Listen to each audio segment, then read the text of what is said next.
bonjour et bienvenue dans cette émission Opinion. Nous recevons sur ce plateau d'Opinion Monsieur Fadel Barro. Il est membre fondateur du groupe Y en a marre. Bonjour et bienvenue à vous Fadel Barro. Bonjour les Fatou, bonjour, c'est toujours un plaisir d'être reçu sur les plateaux de Walfadjri.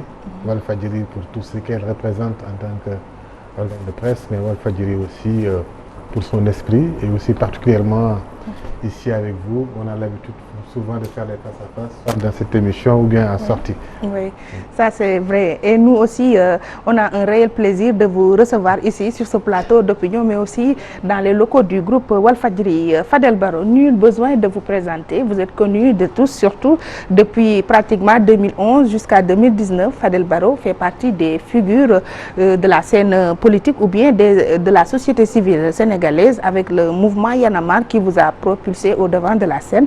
Donc, je pense que c'est très rapide et bref comme présentation. Je préfère juste Fadel Barro, citoyen sénégalais. Citoyen sénégalais. Alors, ce citoyen sénégalais, après son départ de la coordination de Y en a marre, quelle est la casquette portée par Fadel Barro? En fait, je ne suis plus coordonnateur de Y en a marre, mais ça ne veut pas dire que je ne suis plus un militant pour faire avancer les choses. Ça veut dire que je ne suis plus actif en rien du tout, non. Mon engagement à Y en a marre n'était pas lié à la coordination du mouvement Y en a marre. On s'est engagé, on a mis en place le mouvement Y en a marre et chemin faisant, par la force des choses, de manière très naturelle, même sans élection, il est arrivé que je devienne le coordinateur de Y en a marre. Oui. Au bout d'un moment, j'ai estimé qu'avec mes amis et au niveau de Y en a marre, nous avons estimé qu'il faut aussi qu'on continue de représenter, d'être l'exemple qu'on veut voir venir. Et l'exemple qu'on veut voir venir, c'est d'avoir une société civile moyen diffuse, moyen incarné par des personnes et des personnalités, mais que ce soit quelque chose de tout le monde. Et pour cela, d'abord, dans un premier, il faut aussi encourager l'alternance à la tête des organisations politiques comme des organisations de la société civile aussi. Il faut qu'il y ait des changements. Donc nous avons estimé au niveau de Y en a marre qu'après 7 ans, il était normal qu'on renouvelle l'ensemble du mouvement et il fallait aussi donner l'exemple. Et ça a commencé au niveau de la coordination. Ça ne veut pas dire que je ne suis plus Y en a marriste. Je reste Y en a marre, je suis toujours membre actif de Y en a marre et d'ailleurs, et dans Y en a marre maintenant, je m'occupe beaucoup de la formation et aussi je suis là au service d'Aliou Sané, le nouveau coordonnateur qui me dit Fadel, vas-y, comme nous on le faisait quand on coordonnait le mouvement. Donc vous vous occupez de la relève au sein de Y en a marre? Disons pas que de la relève, de tout le temps on s'en est occupé, de tout le temps on a essayé à propulser, à encourager des jeunes qu'ils s'approchent de nous et qu'ils apprennent comment on a l'idée tout ça. Oui. Mais oui, je suis là-bas à ce niveau et comme aussi sur toutes les actions de Y en a marre, je suis un simple Y en a marriste qui est aujourd'hui mobilisable par tous les Y en a marristes et particulièrement par le coordinateur qu'il faut aider, qu'il faut renforcer. Il ne faut pas qu'il y ait une rupture dans la coordination de Y en a marre. Et c'est pour ça que nous sommes tous à ses côtés pour accompagner Aliou Sané à réussir cette nouvelle tâche. Oui, le mouvement Y en a marre semble avoir perdu sa ténacité, je veux dire sa perspicacité. Qu'est-ce qui le justifie? On ne peut pas dire que Y en a marre a perdu sa perspicacité. Ce qu'il faut dire, c'est que le contexte dans lequel Y en a marre est né était tellement spectaculaire. Les premières opérations de Y en a marre étaient tellement innovantes qu'aujourd'hui, petit à petit, le contexte a changé. Entre-temps, on a été beaucoup diabolisé aussi, ce qui fait qu'on a l'impression que Y en a marre n'est plus là. Alors qu'aujourd'hui, Y en a marre est un des acteurs quand même importants dans tout ce qui se passe sur l'échiquier politique sénégalais de manière générale. Avant les élections, après les élections, dans les combats citoyens, Y en a marre est toujours présent. Mais vous avez perdu quelques ailes? Non. Les membres fondateurs de Y en a marre sont restés. Personne n'a bougé parmi les membres fondateurs. Maintenant, il y a des gens qui étaient là et qui sont partis. Et ça, c'est depuis 2012. Depuis le départ d'Abdoulaye Wade, on a l'habitude de dire d'ailleurs que quand le défi baisse d'intensité, l'être humain, naturellement, il a tendance à baisser les bras s'il n'est pas récupéré par le système. Nous avons évité ces deux pièges. On n'a pas été récupéré par le système.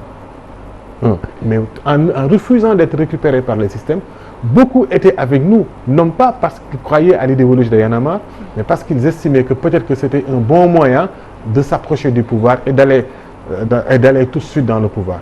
Et quand ils ont vu que Y en a marre n'est pas allé dans le pouvoir, que Y en a marre n'était pas intéressé par la conquête du pouvoir, ça a fait que beaucoup de gens sont partis.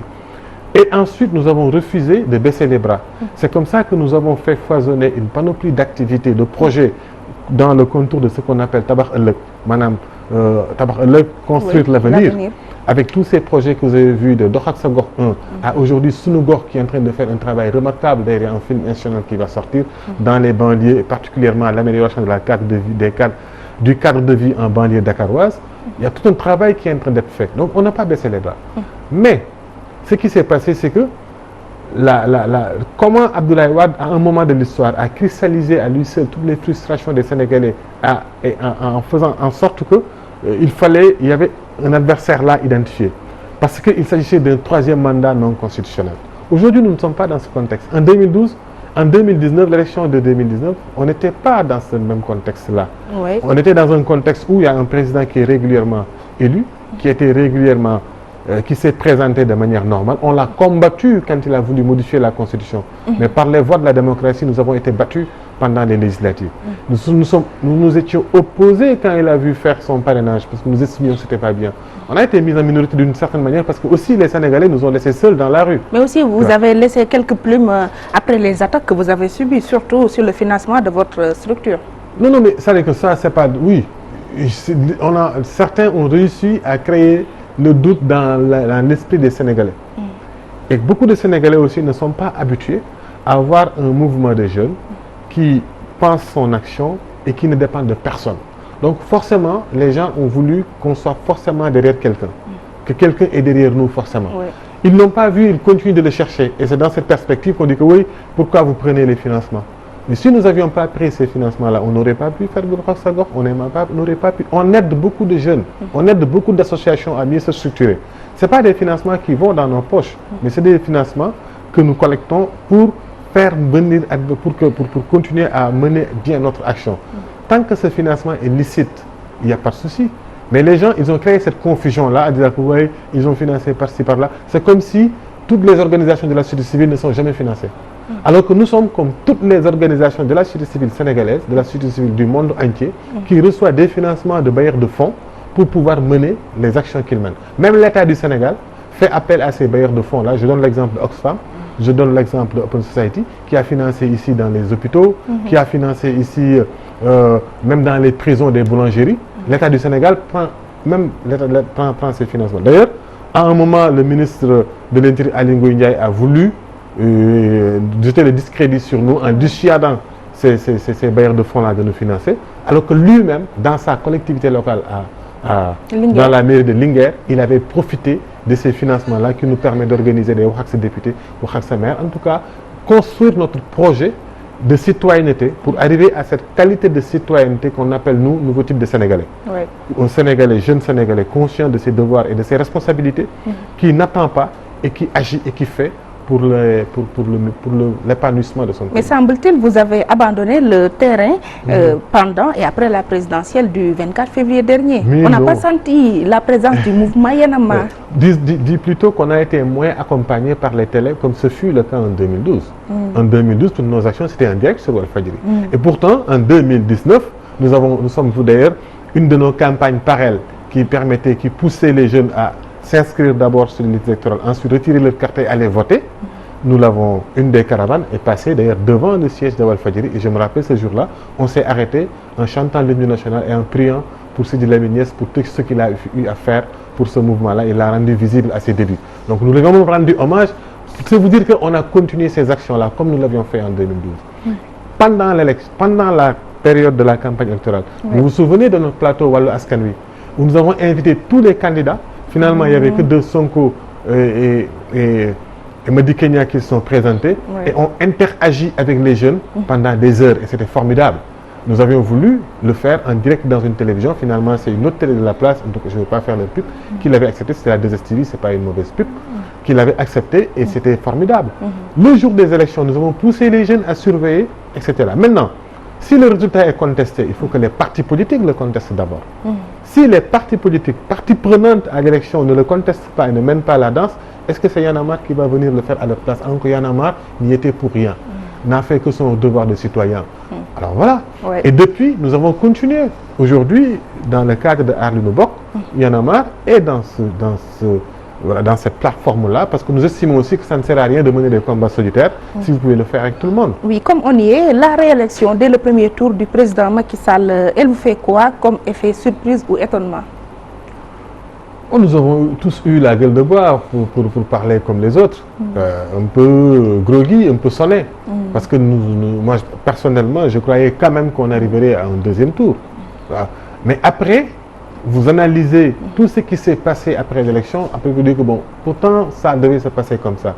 Du moment où, oui, du moment où un des champions de ces élections-là, ils ont été éliminés. Khalifa Sall a été mis en prison, quand même.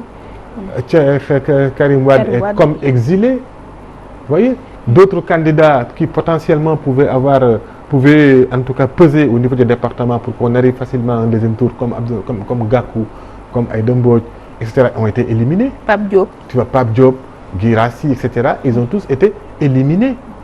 À partir de ce moment, il y avait un boulevard qui était ouvert. Il y a un autre aspect aussi sur lequel les gens ne font pas beaucoup attention, c'est que aussi, donc ce parrainage-là a permis au parti au pouvoir de créer les conditions de passer au pouvoir. Ensuite, l'inscription des jeunes sur les électorales, c'est presque Y'en a marre qui a fait le travail, alors que c'est aussi le travail des partis politiques. Donc voilà, il y a eu autant de facteurs, l'élimination des uns par le parrainage ou par la prison. Ensuite, vous avez vu le pouvoir de l'argent pendant ces élections-là. Moi, j'ai été choqué, mais vraiment choqué, de l'arrogance, de l'opulence dont a fait montre le parti au pouvoir pendant ces élections-là.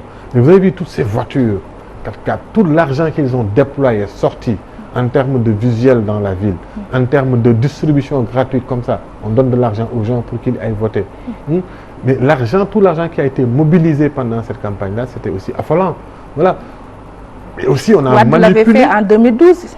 Mais pas à ce point. Moi, je n'ai jamais vu au Sénégal des campagnes où l'argent a aussi coulé. Ah oui. Pour 2019, c'était une première. C'était une première. Je n'ai jamais vu comment autant l'argent a été dépensé, à la fois surtout dans la communication et aussi même dans la distribution des gens. Même c'est une pratique qui a toujours existé au Sénégal. Mais le niveau qu'il a atteint pendant ces élections-là, ça mérite des interrogations. Pourquoi vous ne l'avez pas dénoncé en tant que mouvement citoyen? Nous l'avons beaucoup dénoncé, nous en avons beaucoup parlé. Je dis que c'était indécent parce que ça ne reflète pas le niveau de vie des Sénégalais. Nous ne sommes pas aussi riches pour aller en campagne avec autant de richesses. Ça montre d'ailleurs, au lendemain des élections, quand le président Macky Sall a dit que oui, il faut rationaliser les dépenses publiques, il faut que l'administration, je dis mais il fallait commencer pendant la campagne. C'est pendant la campagne qu'il devait donner le ton pour dire que ok, je suis le candidat favori à ces élections-là et dans mon second mandat, je veux qu'on assainisse, je veux qu'on rationalise et je vais le montrer en utilisant de manière simplement décente l'argent. Mais on a vu comment tout ce qu'ils ont fait. Après, vous allez en campagne comme ça et vous gagnez ok, maintenant il faut rationaliser, il faut... Après, qui veut le croire? Mais moi, en tout cas, je ne peux pas le croire. Vous êtes sceptique. Y'en a marre a combattu le régime du président Abdoulaye Wade pour se retrouver avec du Wade sans Wade, au sens figuré du terme dans le système. À ce titre, n'avez-vous pas une part de responsabilité dans l'histoire? Notre responsabilité, nous l'assumons et nous en sommes très fiers. Nous sommes très fiers d'avoir fait partie de ces jeunes Sénégalais à l'époque, parce que nous ne sommes plus des jeunes. De ces jeunes Sénégalais qui ont contribué à un changement.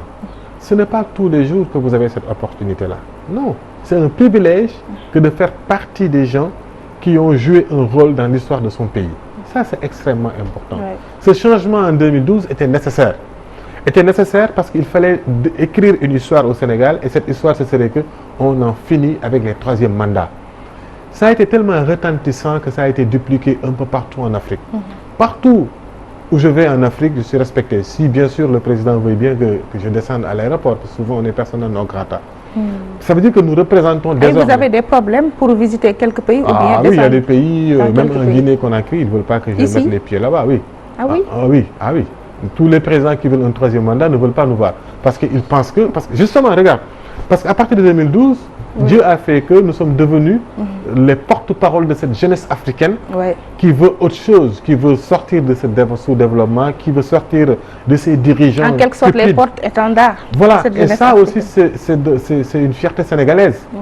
Nous n'avons pas beaucoup d'argent, nous n'avons rien du tout, mais nous avons réussi à écrire une page importante qui est aujourd'hui chantée partout. Mais maintenant, nul n'est prophète chez soi. C'est pas grave. Donc je disais, pour revenir à la question, 2012, ce que nous avons fait, nous n'avons aucun regret. De la même manière qu'il fallait changer Diouf, de la même manière il fallait changer Abdoulaye Wade, de la même manière, quand ça arrivera de changer Macky Sall, il faut que les Sénégalais, on n'ait pas de regret. Même si maintenant, on a l'impression qu'on marche de mal en pire. Mais quand même, il faut être optimiste globalement. Pourquoi être optimiste globalement? Parce que, à l'échelle de l'histoire d'un peuple, ce qui nous arrive aujourd'hui avec toutes ces dynasties Faisal dont on nous parle, Oui. est une petite parenthèse de l'histoire et je vous le promets, le Sénégal est plus grand que ça. Je vous le promets. Le Sénégal est plus grand que tout ce qu'on est en train de voir, ces voleurs-là, ces quelques épisodes de vol, de tentatives de détournement et aussi de remise en cause.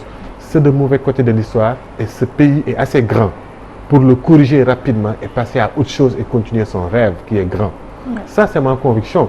En tout cas, c'est mon engagement. Oui. C'est mon engagement et je vais continuer à se battre. Donc, je ne regrette pas que Macky Sall est arrivé au pouvoir, mais il faut continuer à lui mettre la pression comme on le faisait et qu'on est en train de le faire et qu'on continue de le faire pour que le Sénégal, le rêve qu'il a eu en 2000, en changeant Abdou Diouf par Abdoulaye Wade, et que finalement, ce rêve est devenu un cauchemar au bout de 12 ans avec un vieux Abdoulaye Wade qui arrive.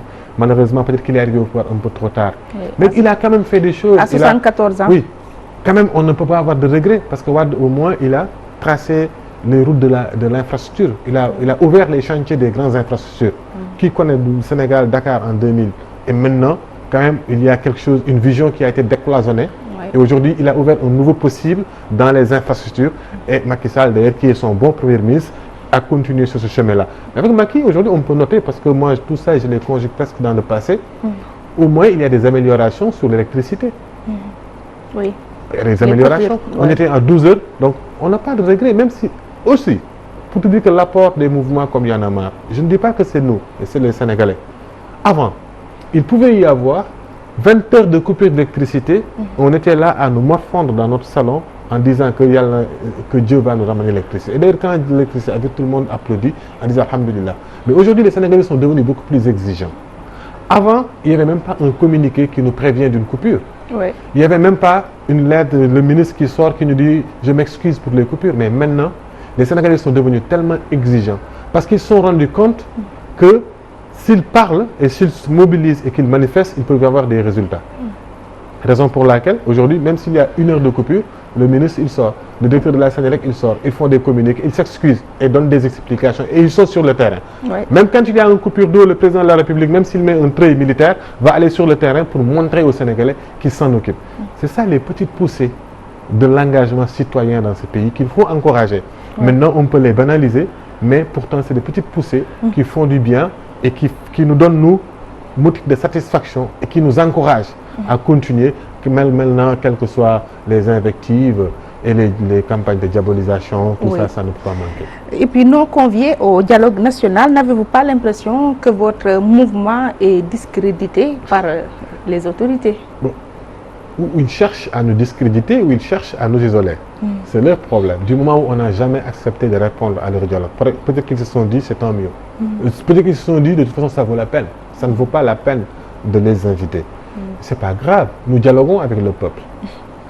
Nous sommes avec le peuple. Ouais. Et nous sommes encore partout présents en échangeant. Et notre rôle en tant que mouvement citoyen, nous ne sommes pas encore une fois de plus de la société civile classique. Nous n'avons pas à aller voir le président participer dans ces forats-là et dire ceci et dire cela. Et peut-être un jour ça peut arriver. Mais moi, personnellement, je pense que nous devons continuer à être cette mauvaise conscience des dirigeants. C'est-à-dire à se battre pour qu'eux, ils en profitent et arriver au pouvoir. Mais rester dans la rue pour leur rappeler leurs engagements d'hier.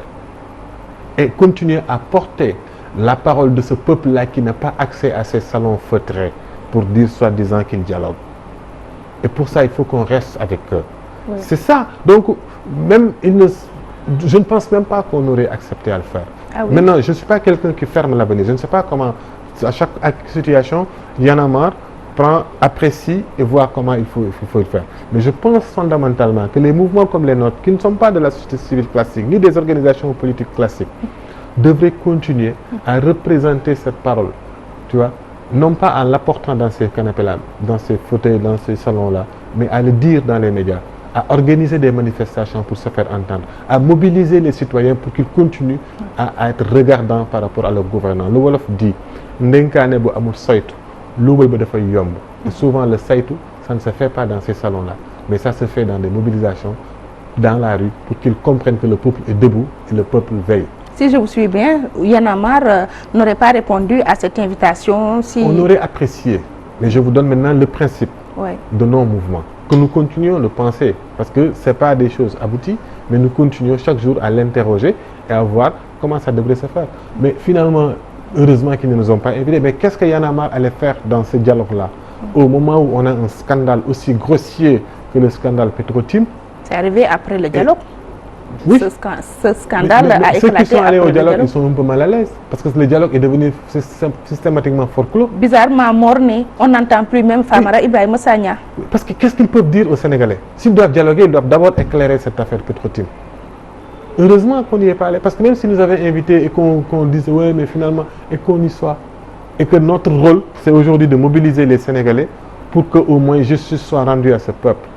Pour que ces contrats-là soient renégociés, soient annulés tout simplement pour être renégociés. Pour que tous ceux qui sont cités soient traduits en justice, comme ils ont traduit en justice Karim Wade, comme ils ont traduit en justice Khalifa Sall. C'est ça d'ailleurs ma question. Dans un sommeil profond, les acteurs de la société civile dont vous faites partie ont été réveillés par le scandale sur le pétrole sénégalais. Quelles sont vos exigences? Pourquoi vous dites que c'est un sommeil profond? Oui. Mais vous savez, l'action citoyenne, le mouvement citoyen s'articule et s'organise autour des préoccupations des gens et des besoins exprimés par les citoyens. Donc on ne le crée pas ex nihilo. C'est comme ça que Y'en a marre est né à la suite de coupures d'électricité. C'est comme ça aussi que d'autres mouvements sont nés suite à un constat que des organisations, suite aux APE par exemple. Tu vois, ils ont créé Frappe France Dégage, je pense à mes amis comme Guy Marius Sagna. Ce sont les injustices que nous subissons, que nous nous organisons en mouvement. Donc c'est exactement de la même manière. Vous n'étiez pas en train de dormir depuis la présidentielle. Nous suivons le rythme du peuple. On ne marche pas plus qu'eux, on ne marche pas moins qu'eux. Nous sentons qu'aujourd'hui, les Sénégalais ont besoin, et ils l'ont exprimé, et nous faisons partie de ces Sénégalais-là et nous nous organisons. Voilà. C'est différent d'un parti politique qui est là, qui anime l'espace chaque jour, qui essaie de... Donc voilà, il faut comprendre les mouvements citoyens. Je ne parle pas de la société civile. Dans la société civile classique, vous avez plusieurs sphères qui font un travail aussi remarquable. Allez à Enda 3D, allez à Enda tout court, allez partout, vous voyez, ils s'organisent et à petite échelle, ils sont dans les écoles, aident les gens. Ils ne sont pas souvent dans la politique. Voilà. Ils ne sont pas souvent dans la politique. Et quand même dans la politique, ils ont leur manière de le faire. J'en ai vu qui étaient au dialogue de Macky Sall avant-hier au Congrès, je ne sais pas ce qu'il avait organisé au CICAD, au centre Abdou Diouf. Il y en a qui sont là et je pense que c'est leur droit d'y aller et d'écouter. Donc voilà, il ne faut pas mettre tout le monde dans le même sac. Chacun, voilà, avec son rôle. Et nous suivons le rythme du peuple et ses pulsions et nous essayons de faire avancer les choses. Y'en a marre est dans Art l'Union Boko. Qu'est-ce que vous exigez? Quelles sont vos attentes? Je l'ai rappelé tout à l'heure que ce que nous demandons, c'est très simple. C'est tout ce qu'un bon citoyen peut demander à son État. Un simple citoyen peut demander à son État. Du moment où il y a quelque chose de nébuleuse dans ces contrats entre Franck Timis et l'État du Sénégal, du moment où le frère du président, il semblerait qu'il a intervenu pour que Macky Sall finisse de le signer au moment où il semblerait qu'il y a un rapport de l'IGE qui lui disait qu'il faut casser ce contrat. Et qu'en définitive, on se rend compte que ce contrat lèse les citoyens sénégalais, on peut demander à un simple citoyen qu'on annule pour le renégocier. Ça, c'est un. Deuxièmement, à partir du moment où il y a eu ça, donc il y a eu quelque part des gens qui ont fauté pour que ça arrive.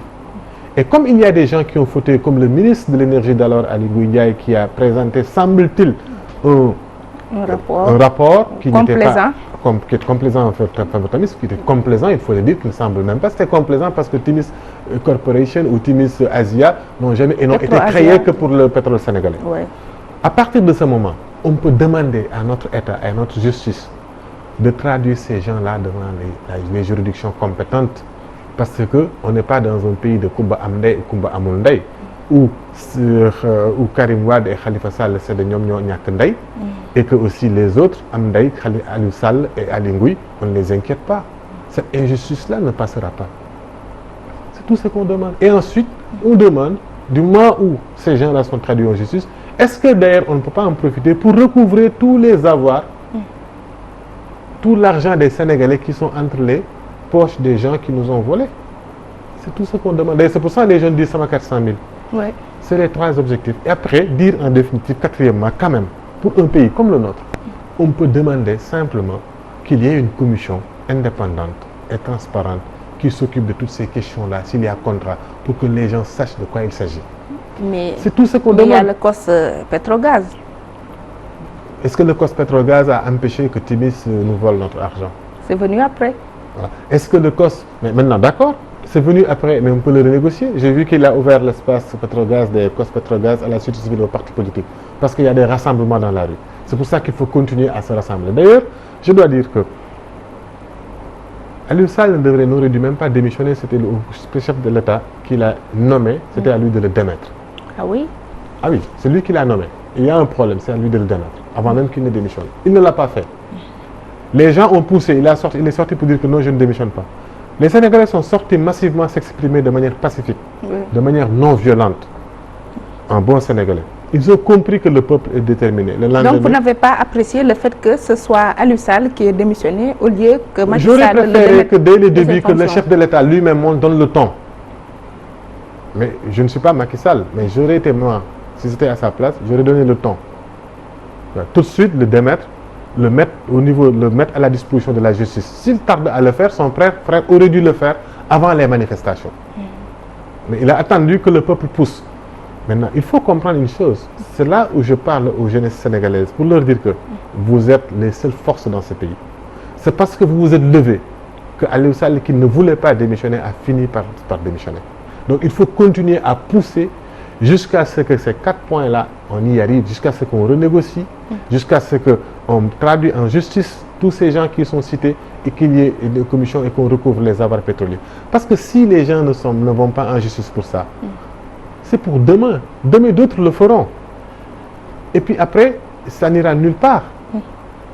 Tu vois, demain, d'autres vont le faire. Oui. Il faut marquer le coup pour que les biens des Sénégalais restent aux Sénégalais. Il faut dissuader tout homme politique ou une autorité administrative ou politique en poste de comprendre que dans ces pays, les choses ont changé. Oui. Et je pense que c'est ça même qui aide Macky Sall à être le président qu'il aurait dû être dès son premier mandat. Oui. Tu vois, à monter la dynamique, à montrer l'exemple. Malheureusement, il aurait dû apprendre des erreurs des Wade et ne pas mêler sa famille aux affaires. Maintenant qu'il l'a fait, il faut qu'il assume les conséquences. Oui, comme vous parlez des avoirs, d'après le directeur général de la Petrosen, sur 29 blocs pétroliers et gaziers dont dispose le Sénégal, il en reste 19. Donc il n'y a pas péril. Mais si on ne fait pas, si on ne pousse pas pour que la lumière soit faite sur les blocs qu'ils ont déjà donnés, les 19 autres, ça va se passer de la même manière. C'est pour ça que nous parlons. Nous ne parlons pas que, regarde, cet argent-là, ça ne va pas venir dans nos poches. C'est pour arriver à l'épanouissement qui est aujourd'hui possible. L'épanouissement des Sénégalais est possible. Quand je dis l'épanouissement est possible, moi je ne parle pas de développement, c'est des termes creux et pompeux qui ne veulent dire rien du tout. Ouais. Que le simple Sénégalais puisse manger quand il a faim, qu'il puisse se soigner quand il est malade, et avec un beau plateau technique et de bons médecins dans les hôpitaux. C'est possible, parce que nous avons une université qui forme des gens qui sont magnifiques. Ouais. Tu vois? Que les Sénégalais puissent aller dans une école correcte et décente avec des enseignants qui ne vont pas tout le temps en grève. Que les autres étudiants soient dans de bonnes conditions. Et une fois que les gens sont bien formés, qu'ils travaillent chez eux, qu'ils n'aient pas besoin, particulièrement les jeunes, d'aller mourir dans la Méditerranée ou d'être traités comme des esclaves en Libye. C'est ça l'épanouissement d'un peuple. Et pour arriver à cet épanouissement, il faut que les dirigeants puissent préserver ce que ce pays-là a et que ce soit bien distribué, que chacun puisse en bénéficier. C'est ça qu'on en arrive. Mais si on n'a même pas encore commencé, le peu que nous avons, déjà dans les contrats, on nous lèse. Parce que des gens qui veulent l'argent que pour eux, on préférait avantager des gens en faisant des micmacs, on donne notre pétrole à des courtiers. Et on laisse tomber, on dit, ah non, non, il nous reste encore 19 blocs, donc c'est pas grave. Eh bien, ça va se passer de la même manière et on n'aura à pleurer nulle part. Nos enfants vont continuer à aller mourir en mer, on sera toujours traités comme des Africains. Il y a une affaire de dignité dans cette histoire. C'est pourquoi il y a une affaire de dignité. Pourquoi un Franck Timis, un gars presque, c'est un petit... Qui n'a pas une bonne moralité. Qui n'a pas une bonne moralité. J'aime pas caractériser les gens. Est venu de là-bas pour venir, comme ça, nous tromper. Ah oui, vous avez l'impression qu'il nous a trompés. Parce que là où devons-nous négocier directement avec des entreprises comme BP, on a préféré que quelqu'un vienne négocier à notre place, nous donner une petite partie et prendre la plus grosse partie. C'est ça la réalité. Pour aller vendre cela. Plus cher, c'est très simple, c'est aussi simple que ça. Vous avez quelque chose. On a été donc roulé dans la farine. Vous avez quelque chose qui coûte 100 000 francs CFA. Michel Ndiaye, Timis sait que ça coûte 100 000 francs CFA. Il vient, il vous dit, vous sont là, il n'y a rien, ça coûte 25 francs CFA. Moi, je peux vous le faire à 15 000 francs parce que même vous ne pouvez même pas le vendre à 15 francs CFA. Mais parce que vous connaissez le frère de Michel qui le signe, vous acceptez de le signer, après il le revend lui à 100 francs. C'est aussi simple que ça. Après, on lui dit que oui, le pétrole et le gaz, le chef de l'État qui parle, c'est tellement compliqué qu'il faut des experts pour en parler, il ne faut pas que tout le monde en parle. On ne parle pas du pétrole et du gaz. On parle de comment on nous a roulé, nous, dans la farine. Ça revient, et malheureusement, ça se passe très souvent comme ça en Afrique. Oui. Faut-il qu'on accepte que nous sommes des Africains, qu'on peut toujours rouler dans la farine, comme on nous a roulé pendant l'esclavage, on nous a roulé pendant la colonisation, et qu'on continue de nous rouler? Ou faut-il se dire que on arrête tout ça quand même, les gars, et on marche sur de nouveaux pas, on ouvre de nouveaux possibles et de nouveaux chantiers. Oui. C'est tout ce qu'on veut. Oui. À propos, Aliou, le frère du président Macky Sall, depuis l'éclatement du scandale et l'ouverture d'une information judiciaire, ne s'est pas encore présenté devant les juridictions. Alors, est-ce que cela veut dire qu'il n'est pas inquiété? Je pense que il faut que... Pour moi, le Sénégal est un sujet sérieux. Ouais. Et il ne faut pas qu'on joue avec les Sénégalais. Nous sommes tous des Sénégalais et nous savons comment ça se passe au niveau de notre justice. Quand on a des soupçons sur vous, je dis juste des soupçons, ce qu'on a l'habitude de voir, c'est qu'on vous présente devant le procureur qui instruit à charge très souvent et qu'il vous met sous mandat de dépôt. Il ouvre une information judiciaire que le juge d'instruction va vous mettre en prison le temps qu'il enquête. Et le temps de l'enquête, ils vont voir si les éléments sont assez probants pour vous maintenir ou pour vous donner une liberté provisoire, souvent vous mettre en examen le temps qu'on organise un procès. Mais pour des faits aussi graves et pour même des preuves aussi abondantes, on parle du rapport de l'IGE, on parle de ceci, on parle de là, le procureur de la République aurait dû s'autosaisir au lieu d'appeler à témoin, mais d'instruire, de convoquer Aliou Sall, et après de commencer ensuite à chercher les preuves, comme il le fait, d'appeler ensuite à témoin pour que tous ceux qui ont des éléments, etc. Mais Aliou Sall, on ne l'appelle pas. On n'ouvre pas un dossier. Le dossier de témoin, c'est contre qui? C'est contre les Sénégalais? Donc on essaie de faire un simulacre en nous disant que oui, il y a un dossier judiciaire qui est ouvert. Il ne faut pas qu'on nous prenne encore une fois de plus pour des demeurés. Il faut qu'on nous respecte. Il faut qu'on nous respecte. Le Sénégal, encore une fois de plus, c'est un sujet sérieux et sa justice est sérieuse. Il faut que, c'est pour ça d'ailleurs, pour toutes ces raisons-là, que nous continuons à pousser. C'est pour ces raisons-là que nous appelons les Sénégalais à venir manifester dans les manifestations de Aar Li Nu Bokk et dans la paix et dans la non-violence. Nous ne cherchons pas à renverser Macky Sall. Ce n'est pas ça notre objectif. L'objectif, il y a eu des élections, nous respectons au bout du compte les résultats des urnes, même si on a des choses à dire, et nous espérons que ça ira, Macky Sall ira jusqu'à son prochain mandat, et c'est par les urnes, puisqu'il n'a plus même, lui, il ne peut même plus se présenter, parce qu'il a fait ses 2 mandats, et que sa majorité présente un autre candidat, et que les Sénégalais décident. Du point de vue constitutionnel, on n'a pas encore réglé ça. On ne sait jamais avec eux. Oui. On ne sait jamais avec eux. Mais dans l'esprit, il n'a pas le droit. Je dis juste que je veux juste dire que nous sommes des légalistes et nous respectons la légalité constitutionnelle et nous respectons le calendrier républicain. Nous sommes des républicains. Nous ne voulons pas déstabiliser le pays. Nous ne cherchons pas à déstabiliser le pays. mais nous voulons suffisamment nous faire entendre. Et là, il n'y a que Macky Sall qui a les clés. C'est que lui qui a les clés. Il peut décider demain de rouvrir une vraie enquête sur cette affaire-là, d'éclairer les Sénégalais sur les contrats de Petro-Tim et autres, et qu'après chacun va à ses occupations. Et après, il y en a marre, et les autres, comme vous dites, vont être endormis jusqu'au prochain scandale. C'est comme vous Mais en attendant, qu'attend le procureur pour convoquer Aliou Sall? C'est ce que je vous demande. Ouais. C'est tout ce que je suis en train de dire. Si tel est qu'il voulait vraiment éclairer les choses, oui, il aurait pu commencer par appeler c'est la personne clé même du scandale. C'est la personne clé. Et que nous, on va continuer dans notre projet citoyen, parce que là, on doit boucler sous nos gorges. On a beaucoup de choses aussi à faire. Oui. Voilà, c'est ça que je dis. Vous aurez facilité la tâche. Faciliter, mais soulager les Sénégalais. Soulager les Sénégalais. Mais qu'est-ce qu'ils font? Ils vont après faire du simulacre, essayer d'insulter les gens, essayer de les intimider, avec un préfet qui cherche toujours à dissuader les gens en interdisant les manifestations. Et il faut qu'ils comprennent que les gens sont déterminés. Non seulement ils sont déterminés, mais ils sont fermes. Parce que nous sommes convaincus et nous sommes engagés et nous voulons que les choses changent dans ce pays. Alors, et pour ce combat-là, nous ne reculerons pas. Vraiment, nous ne reculerons pas. Comment allez-vous gérer ce mouvement d'en face, à savoir Sàmm Sunu Réew? Il y a eu Y'en a envie avant-hier, l'année dernière. Les gens n'apprennent pas encore du passé. C'est pas grave. Ils ont le droit de s'exprimer. Nous sommes en démocratie, que chacun s'exprime. Moi, je n'ai aucun problème là-dessus. Je ne leur ôte pas ce droit. Ils ont le droit. Mais ce que je dis, ce que je sais, c'est ce que nous sommes, c'est notre état d'esprit à nous. Je ne vais pas m'attarder en disant que eux, non, ils ne m'intéressent pas. Ce qui m'intéresse, c'est le combat que nous menons et notre engagement. Et on ira jusqu'au bout. On va se battre jusqu'au bout. Et avec les Sénégalais. Pour que le Sénégal ne soit pas comme toutes ces républiques-là. Je n'ai rien contre les Congolais, je n'ai rien contre les Tchadiens, mais qu'une seule famille s'accapare tout et qu'après ça finisse en guerre civile parce que finalement, pour obtenir justice, il faut presque utiliser les armes. On ne veut pas de ça au Sénégal. Et on ne laissera pas non plus des puissances multinationales venir utiliser notre pays pour mener leur combat. Nous ne l'accepterons pas. C'est pour ça que nous, ce combat-là est un combat citoyen, de principe.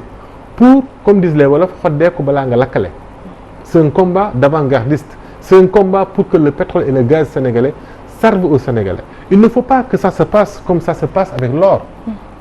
Vous entendez parler de l'or sénégalais, qui le voit? Personne. Est-ce que vous avez ceux qui vivent à Sabodala, ils ont un bon hôpital? Est-ce qu'ils ont de bonnes écoles? Va à Diogo, là, ici dans la région de Thiès. Ceux qui ont le zircon à côté, des familles qui ont été délogées pour exploiter le zircon où ils étaient assis. Est-ce qu'ils ont de bons hôpitaux? Est-ce qu'ils ont de bonnes écoles?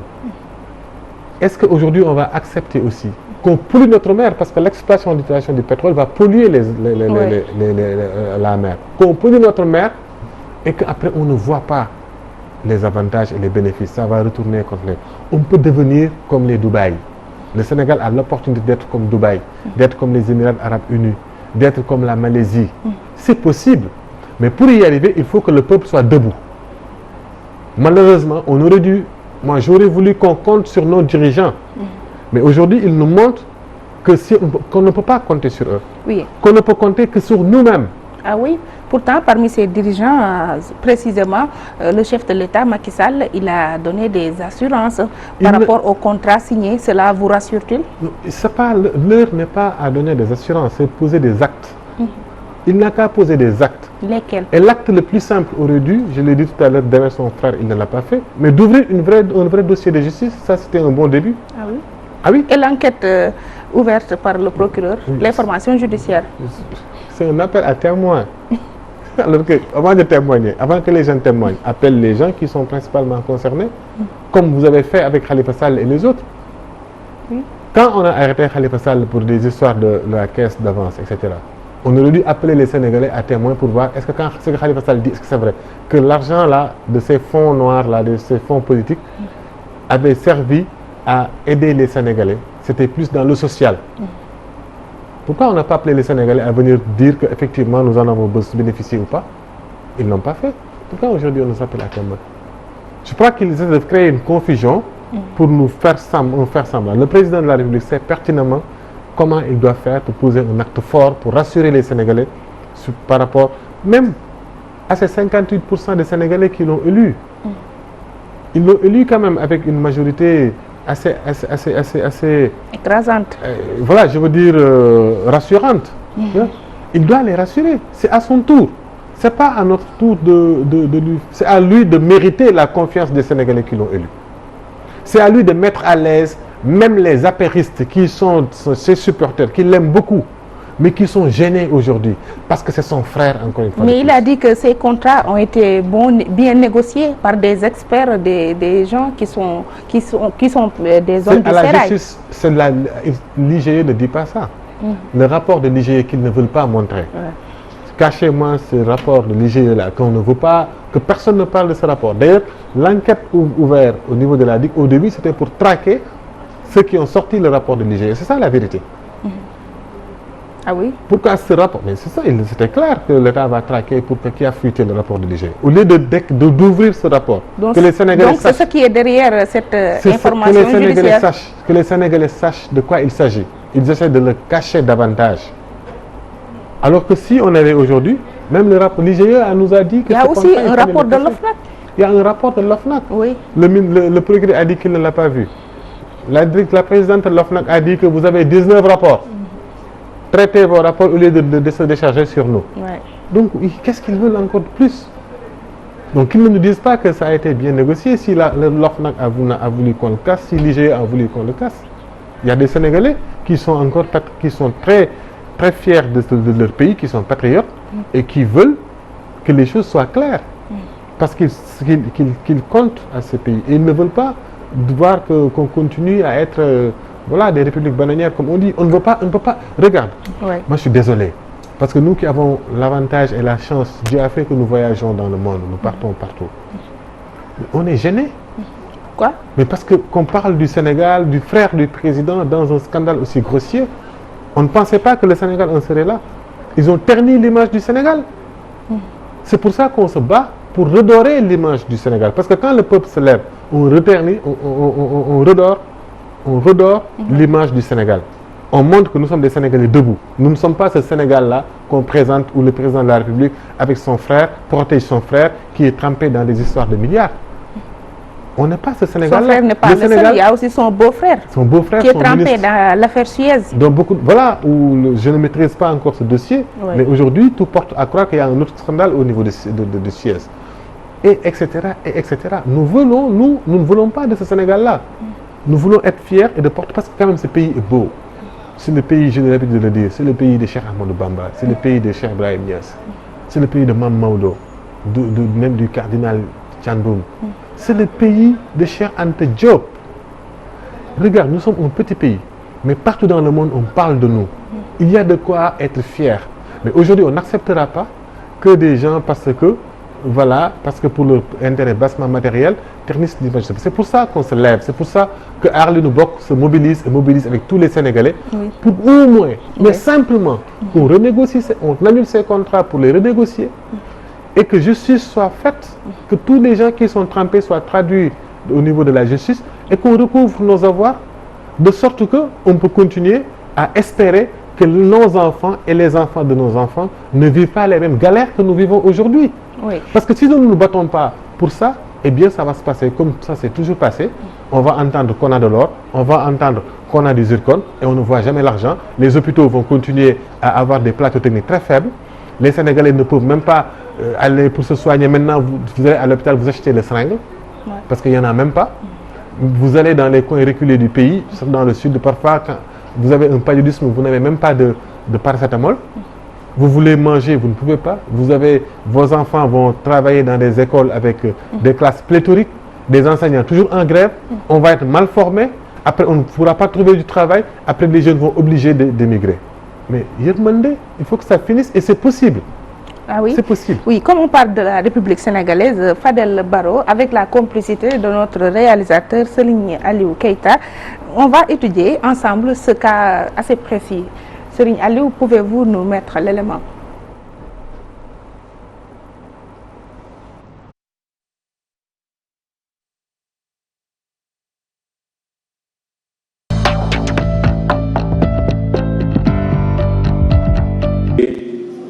Une baisse, comme vous le dites. Et je suis très heureux de voir que vous confirmez. Il y a 2 semaines, j'ai fait une conférence de presse pour annoncer un gap de 100 milliards sur les recettes fiscales. Vous avez fait un non communiqué pour démentir. Aujourd'hui, vous mettez dans votre loi de finances une réduction de 100 milliards sur les recettes fiscales. Mais c'est extraordinaire. Et vous projetez que ça peut dépasser les 300 et quelques milliards si on ne prend pas des mesures correctives. Mesures que vous ne prendrez pas à cause de la politisation excessive de l'administration fiscale qui ne travaille plus. J'y reviendrai également. Alors, les vraies raisons de la loi de finances, c'est le manque de sincérité. Cheikh Bamba Dièye l'a dit tantôt.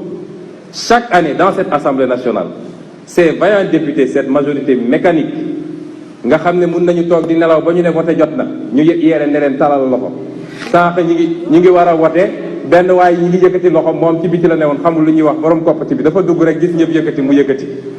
Kon chaque année 2018 loi de finances initiale hausse de 349 milliards 10%. Loi de finances rectificative baisse de 66 milliards sur les recettes fiscales.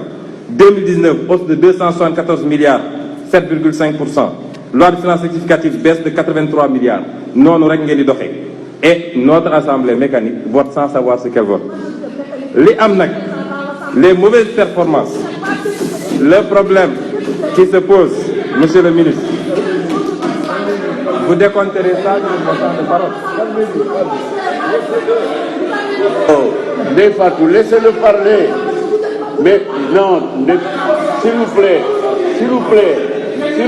calmez-vous. Calmez-vous. Mais calmez-vous. Calmez-vous. Non, Sall. Monsieur le Président, ñoom amuñu droit di tontu. ñoom amuñu droit si ba pare di tontu. suñu bëggee tontu nañ ñëw fii. Mais Fatou, s'il vous plaît. suñu bëggee tontu nañ ñëw fii. S'il vous plaît. Hein? Mais Fatou, mais calmez-vous. Mais monsieur le Président, ñoom mënuñu siéger ba pare di tontu. Mais calmez-vous. Mais Fatou, restez assis. Mais calmez-vous. Mais mënoo siéger ba pare di tontu. Mais laissez l'orateur intervenir. S'il vous plaît. En tout cas, nous, on est calme sur ce plateau. Fadel Barro, comment jugez-vous cette attitude des députés de la majorité ou même, ils ont tous même quitté la salle, hormis ceux qui sont au niveau du prétoire? Non, mais ce qu'il y a, c'est que je pense que, vous savez, quand un pouvoir n'est plus serein, il pose des actes qui, en réalité, ne lui rendent pas service. Parce que dans cette histoire-là, le seul bénéficiaire, c'est Ousmane Sonko. C'est Ousmane Sonko. En quoi? Ils lui ont créé un événement. Ils ont fait en sorte que le pouvoir a réussi à faire de la prise de parole d'un député un événement. D'abord, ça, j'analyse en tant que journaliste. Oui. Ils ont créé un événement autour de la prise de parole de Sonko en boycottant l'Assemblée nationale. Et à partir de ce moment, ils intéressent les Sénégalais à aller regarder ce qui s'y passe et à comprendre son discours. Oui. Une simple prise de parole d'un député à l'Assemblée nationale était devenu un événement par le fait de la majorité qui ne voulait pas l'entendre. Ouais. Et je suis sûr que quand ils sortent de la salle, ils vont quand même aller écouter ce qu'il dit parce qu'ils ont intérêt à répondre après, soit dans les médias, soit se défendre. Donc voilà, ça n'a pas de sens. Oui. Ça n'a pas de sens, c'est l'absence de sérénité dont je te parlais tout à l'heure. Oui. C'est que voilà, au lieu de regarder les choses en face, d'être à la mesure, à la hauteur de ses responsabilités, ils essaient de faire des manœuvres, des jeux qui ne font en définitive que les perdre davantage. Oui. Et puis après le vote de cette loi de finances rectificative et la hausse du prix de l'essence à la pompe, ne flairez-vous pas des difficultés de trésorerie dans l'État? Mais ça, c'est avoué, je pense eux-mêmes l'ont avoué, et eux-mêmes ils l'ont dit. Et ça, c'est flagrant. Regarde, le Sénégal n'avait pas les moyens d'aller aussi vite dans un chantier comme le TR et vouloir le finir, le projet, en un temps si record. C'est ça le problème. Moi, je suis d'accord avec ce bond vers la modernité, en voulant faire un train express régional. Mais allons-y avec les moyens du bord et petit à petit au rythme des avoirs du pays. Ils ont voulu coûte que coûte avoir du prestige, des dépenses luxueuses, vouloir coûte que coûte faire pour montrer qu'on a fait pour les élections présidentielles. Après tout l'argent là qui a été utilisé pour ces campagnes-là, leur campagne d'ailleurs principalement, combien d'inaugurations ils ont fait, des choses qui devaient se faire petit à petit dans le temps, ils ont voulu que coûte, regarde à Diamniadio, mettre trop de ressources pour avoir des choses visibles, en empruntant beaucoup. Eh bien, maintenant, l'élection est passée. Il faut assumer ces dépenses-là. Et nous n'avons pas encore d'autres recettes qu'on peut tirer ailleurs. Oui. Donc, au bout du compte, résultat, on se trouve dans cette situation-là où ils ont longtemps subventionné le carburant, parce que le prix du pétrole a augmenté depuis un moment. Ils ont longtemps subventionné, mais aujourd'hui, ils ne peuvent plus subventionner. Ils sont obligés de lâcher un peu, parce qu'ils ne peuvent pas. C'est très simple, c'est des logiques mathématiques. Vous ne pouvez pas, de deux choses l'une, arrêter les investissements, continuer. Et là, il me semble qu'ils ont à la fois arrêté les investissements et en même temps obligé d'arrêter les subventions et laisser les prix flamber. Mais parce qu'ils ont voulu faire des choses spectaculaires. Donc là, on est en train d'appliquer la vérité des prix. C'est le résultat. Oui. Le résultat de toute une politique de coûte que coûte montrer que nous avons fait, sans pour autant marcher au rythme de ce pays-là. Dans la foulée, il y a un collectif Frappe Dégage qui lutte contre le franc CFA et la CEDEAO veut mettre une monnaie unique éco, mais le président Macky Sall s'y oppose avec son collègue Alassane Ouattara. Comment vous l'appréciez? Le problème est beaucoup plus profond que ça, parce que ce n'est pas forcément que l'éco soit la solution. Moi, je ne suis pas un économiste, mais ce que je sais, je reprends d'ailleurs cet argument de Guy Marius Sagna qui est au niveau de Frappe France Dégage, qui expliquait ceci, qu'on ne peut pas nous imposer une monnaie. Quelle que soit la monnaie. Même si elle est communautaire? Même si elle est communautaire. Pour faire l'euro, il a fallu des référendums. Et jusqu'à présent d'ailleurs, sur chaque chose, il faut des consultations populaires, que les gens s'expriment et que les gens comprennent les tenants et les aboutissants. C'est comme ça que les peuples adhèrent au projet. Et c'est comme ça que le projet devient après important. Mais si on va aller là-bas, s'enfermer entre les bureaux et venir nous dire que c'est l'éco ou quoi que ce soit, l'éco peut être une pâle copie du CFA et peut-être pire. On ne sait pas. Qu'est-ce qu'on sait de l'éco? C'est ça. Il y a un problème de fond, c'est qu'il nous faut une souveraineté monétaire. Ça, c'est un principe qui est posé. Mais pour arriver à cette souveraineté monétaire, et dans cette grande communauté d'intégration que nous avons déjà, c'est un acquis, il nous faut aussi avoir de larges concertations qui puissent permettre à chaque Africain concerné par cette monnaie-là de s'exprimer et de comprendre les enjeux pour après mieux les supporter. Vous voyez ce que je veux dire? Mais sinon, aller là-bas et venir nous imposer quelque chose, c'est comme toutes nos institutions d'ailleurs. L'Union africaine concerne qui? La CEDEAO concerne qui? Ce n'est pas les peuples, c'est souvent un truc d'institution et c'est qu'il faut éviter justement. Oui, Fadel Barro, le week-end dernier, une grosse quantité de drogue a été saisie au port autonome de Dakar et ça dit que notre pays prend les contours d'une plaque tournante de la drogue. On dirait, tout semble aujourd'hui montrer que le Sénégal devient une cible, en tout cas un point de transit. Ce qui semble, c'est ce qui se dessine. Parce que souvent, dans le milieu de la drogue, si on prend 1 kilo, ça veut dire qu'il y a 2 kilos qui sont passés que vous n'avez pas vu. Très souvent, c'est ça. Donc, il faut que les autorités soient conscientes de ça, parce que la drogue, quand même, est un fléau qui peut retarder considérablement la marche d'un pays, parce qu'elle touche sa partie la plus vulnérable et pourtant la plus importante, c'est la jeunesse. Donc, il faut l'arrêter. Il faut l'arrêter. Il ne faut pas qu'on donne l'air aussi que nous sommes un pays où la sécurité est aussi faible, que le contrôle est aussi faible, et souvent par le fait de la corruption. Parce que la drogue ne s'installe que quand la corruption atteint des proportions où avec l'argent on peut tout avoir. Je pense que c'est à nous tous en tant que Sénégalais de nous remettre en cause, de voir notre rapport avec l'argent. Notre rapport avec l'argent. Si l'argent est capable de tout, jusqu'à acheter des voies, acheter tout ce que l'argent peut tout acheter, c'est la porte ouverte à tout. Parce que dans cette affaire de drogue, on sait aussi que là où il y a la drogue, il y a beaucoup de corruption. Donc je pense qu'il y a un mea culpa, il y a une introspection sérieuse qu'il faut amorcer et aborder ce sujet-là à tous les niveaux. Ce n'est pas que de la force douanière, militaire ou de la gendarmerie, c'est plus aussi beaucoup plus d'attitude de tout le monde, de lutte contre la corruption, voilà, d'être conscient de tous ces enjeux-là pour pouvoir embarquer tout le monde dans ce combat. Là, ma question qui suit va vous mettre mal à l'aise parce qu'un scandale peut en cacher un autre. Je m'explique, après la saisie, il y a eu une quantité importante qui a été dérobée. Aberrant, non? C'est plus qu'une aberration, c'est des choses qu'on ne veut pas voir. Vous savez, 80 kilos de cocaïne suffit largement pour détruire une ville.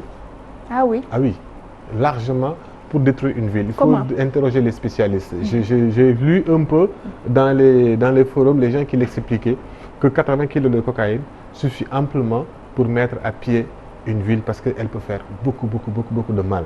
Regardez certaines villes dans le monde, c'est que c'est devenu, où la jeunesse devient oisive et ne fait absolument rien, parce que ça peut augmenter le taux de la criminalité, parce que c'est des drogues qui sont très fortes.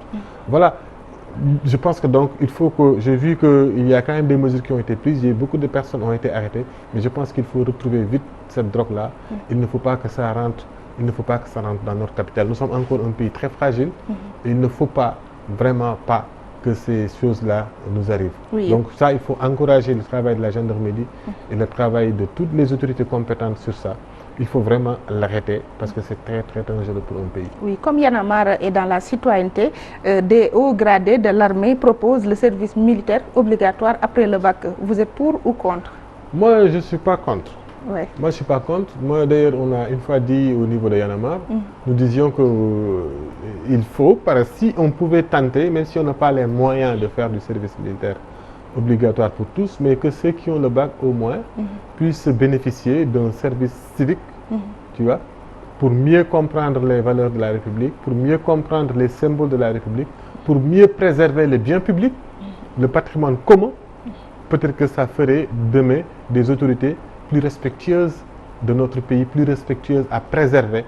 Je pense que ceux qui ont trempé dans l'affaire scandale de Petro-Tim, même si on ne sait jamais, s'ils étaient vraiment des patriotes, s'ils étaient vraiment dignes de leur pays, ils ne l'auraient pas fait parce qu'on ne peut pas négocier comme ça pour le bénéfice d'un autre et en laissant un rade pour son pays. Donc voilà, moi personnellement, je ne dis pas que c'est l'avis de Y'en a marre, moi personnellement, je ne suis pas opposé à ce qu'il y ait un service civique après le bac, tu vois, pour permettre aux jeunes, avant d'intégrer l'université, de mieux comprendre tout ce qui est dans la citoyenneté. Je ne parle pas d'être militaire, d'être obéissant, etc. Je ne parle pas de cet aspect-là. Mais juste l'aspect de formation autour des valeurs de notre pays. Il n'y a pas de... Qu'est-ce qui nous attache, nous, à notre pays? L'amour de la patrie? Mais cet amour, il faut l'arroser. Il faut la faire vivre. Et comment on le fait vivre? Si vous aviez une école tellement magnifique, où on vous donne à manger gratuitement, où vous avez des enseignants superbes qui ne vont jamais en grève, où les salles sont spacieuses, où on vous donne Internet, où vous sentez que l'État est à l'école et il vous appuie, il vous assiste. Vous avez de quoi être fier de votre pays. Vous avez de quoi vouloir le préserver pour que vos enfants puissent en bénéficier.